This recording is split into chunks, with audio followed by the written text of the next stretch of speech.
Hello everyone, my name is Vinicius and along with co-authors Bader Bozalen, Camille Langa and Sylvain Cherier, we developed a demo entitled Deep Learning-Based Approach for DDoS Attacks Detection and Mitigation in 5G and Beyond Mobile Networks.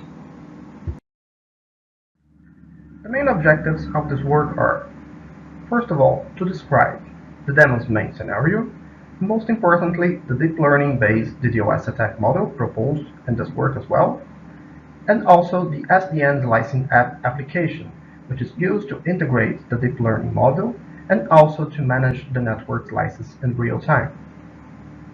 Secondly, we intend to present how and to describe how we deploy a DDoS attack, and also how we detect and mitigate such a DDoS attack through our slicing app along with the deep learning module. And here's how our demo scenario looks like, which in this case divided between three main parts. The first one is the radio access network, the RAN, where we have in the same machine in our scenario the following modules. First, the deep learning module, which was created through convolutional neural networks. The deep learning module is integrated to our SDN slicing app application, which is basically a web interface responsible to communicate with the slicing controller. That, in our scenario, is represented by the FlexRAN controller. The FlexRAN controller, in turn, is responsible to communicate directly with the radio unit, which in our scenario is represented by one USRP card. The second part of our demo scenario concerns the core network, the CN, where we have, among other modules directly related to the core network, the packet gateway, the PQW, which in our scenario is our main target for DDoS attacks. The third and last part of our scenario concerns the users themselves, which are, in case of the detection of a DDoS attack, are divided between two different types of slices. The first one is what we call the benign slice, where we have non-malicious users generating normal traffic. The second type of slice is what we call the sinkhole-type slice, which receives malicious users once a DDoS attack is detected. So, when no DDoS attack is detected, the sinkhole-type slice is not created, and once such an attack is detected, this type of slice is immediately created and receives malicious users in order to mitigate their actions. Now we will present to you a short video when we show with more detail how we deploy our scenario, our demo scenario, as well as how we generate DDoS attacks, and most importantly, how we detect them through our deep learning model, and finally, how we transfer the malicious users to a sinkhole-type slice. I'm going to talk about the fourth policy, which is the DDoS detection using deep learning. So the first thing we're going to do is create one slice with full capacity for DL and UL. Okay, now as we can see, we have one slice with full capacity. Now, if we look here, the fourth policy.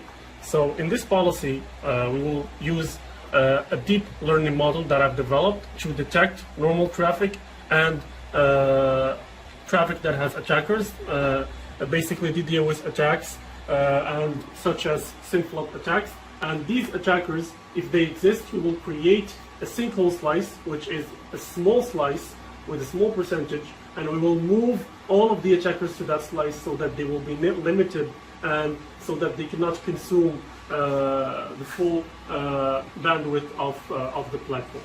So the first thing we're going to do is we're going to connect the phones, both of the phones. So we connect the first phone to our platform, and then we connect the second phone. Now both of these phones are normal phones. We're not generating any attacks right now. We're not doing any attacks, so both of them are working well. So Now we're going to, in order to show that both of them are non-attackers, we're going to run speed tests on both of them. So if we run a speed test on the first phone, we will see that it can use the full capacity and it can use the full bandwidth of the platform. And once it finishes, so as we can see here, it can use the full bandwidth. And now if we run it in the second phone too,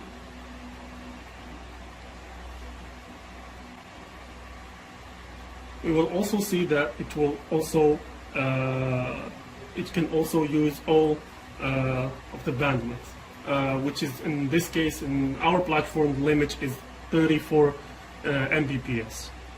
So as we can see, both phones are non-attackers, so they can use all the capacity. But now we're going to talk about the scenario where one of the phones is an attacker.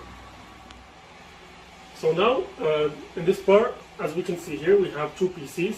So now we'll generate traffic using MZ, which is a tool that will generate DDoS attacks. So this PC will be connected to this phone. So basically this phone will be a victim. We will use it to attack the platform using DDoS attacks. And the second PC, which is here, we will use iPerf3 to generate normal traffic. So both of these PCs will have as a destination IP address 12.1.1.1, which is our SP gateway in this PC, which is the EPC right here. So we will be attacking this PC. Now, of course, this normal PC will be with the normal traffic will be connected to this phone. So as we can see here, we have the attacker phone, and this is the normal phone. So now what we're going to do is we're going to start both the attack and the normal traffic from these two PCs, and we will start our policy, which is the fourth policy, and then we will detect the attacks using our deep learning model. Okay, now we will start the fourth policy. So my colleague Vinicius here will start the normal traffic and the attacks, and then these two phones that are connected to our platform we will detect the attacker and the non-attacker using our deep learning model. So please, Vinicius, can you please start the normal traffic and the attacks from the PCs? Okay, go ahead. Started?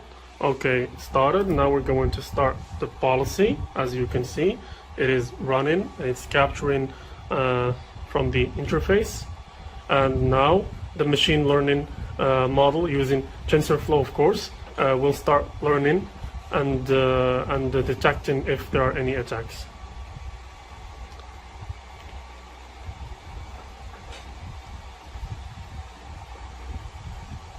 As we can see here, we still have only one slice since no attacks were detected. And now, as we can see, an attack has been detected, so a sinkhole slice has been created, as you can see here. And now the deep learning model is actually detecting which IP address is actually the attacker, and it will be moved to the sinkhole slice.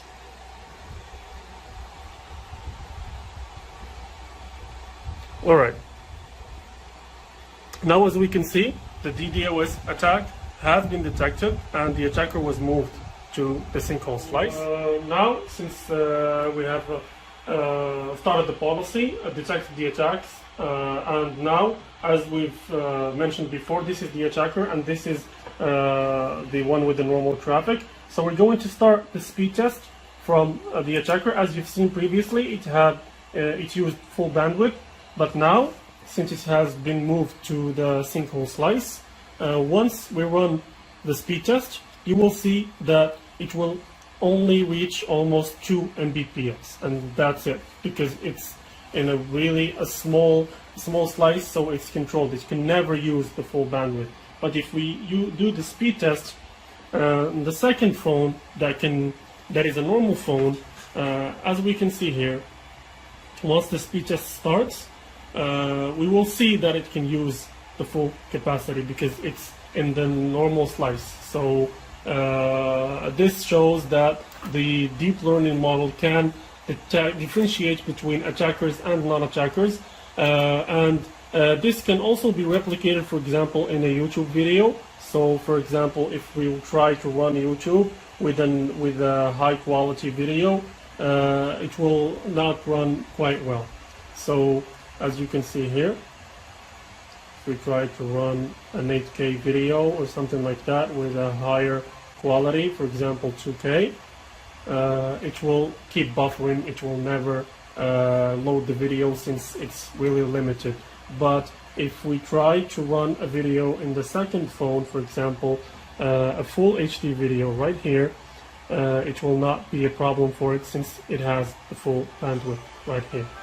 So if we use this, for example 2K, yeah, as you can see right here, it will be able to run at 2K since it has full bandwidth. And yeah, this is mainly the concept of the policy. One final scenario that we're going to do is actually now, instead of having only one attacker and the other phone is a normal phone, so now we're going to do two attacks. So basically both of the phones will be attackers. So we'll use both of these PCs with the MZ tool to attack the platform. So my colleague Vinicius here will activate the fourth policy, and we will use both of the phones to attack the platform, and we will see that the deep learning model will detect these attacks and will move both of the phones to the sinkhole slice. Alright, so now, after we ran the attack, and of course we also ran the fourth policy, the deep learning model actually detected, as we can see here, it has detected both of the phones as attackers, and they have been moved to slice ID 1, which is the second slice that was created, as you can see here. So both of them now are in the sinkhole slice. You can also see this in the graph. So they're both in this slice. So to prove this again, so now since both of them are attackers, both of them should have a limited bandwidth. So we do the speed test in the first phone, and we can see that it's limited. It cannot do more than 2 Mbps, almost 2 Mbps. And also, if we test the second phone, we will also see that, of course, we run the test here too, and we will see that also this phone is limited, as you can see. So both of them have been detected as attackers, and they were moved to the sinkhole slice. And as a final test again, here you can see the graph. I want to start a video with let's say 2K. So if we run this video, you will see that it cannot run because it has a limited bandwidth. See, still buffering. And if we do it in the second phone too, we will see that, for example, here it's running at 2K, it still keeps buffering, so it can't load the video. So yeah, basically both of them are in the sinkhole slice, and even if other attackers are added, they will always be moved to the sinkhole slice, and they will all just share the percentage, which is almost 6.25% from which is the sinkhole slice. So yeah.